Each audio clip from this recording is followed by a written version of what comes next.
Et ça y est, c'est parti. La Coupe du Monde de rugby qui démarre aujourd'hui au Japon. Et c'est l'objet de l'édito sport de Virginie Fulpin. Ça va, Virginie ? Très bien. Vous avez eu tout bon sur les pronostics de foot récemment ou pas ?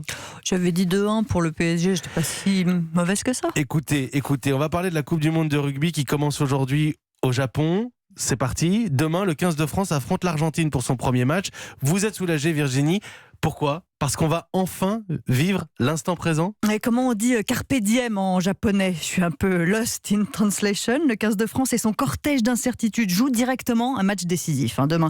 Et c'est sûrement mieux comme ça, pas pour être fixé immédiatement sur les ambitions ou l'absence d'ambition des Bleus dans cette compétition, non.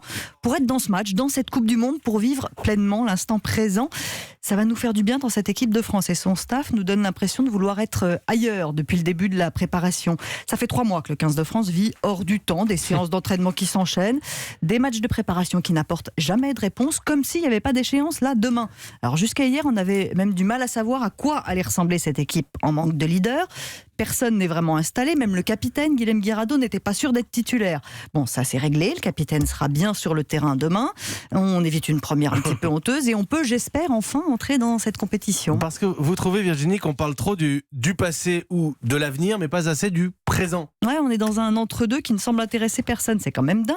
À l'approche de la Coupe du Monde, les anciens joueurs du 15 de France comptent leurs souvenirs heureux depuis des semaines.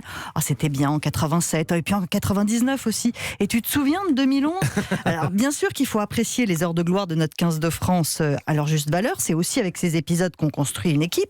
Mais la litanie des c'était mieux avant, j'aimerais bien qu'on arrête. À quoi bon mettre cette pression-là sur les joueurs actuels ?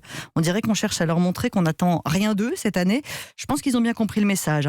Et puis en plus, quand on parle pas du passé, on passe directement à l'avenir. Parce qu'en 2023, la Coupe du Monde aura lieu en France.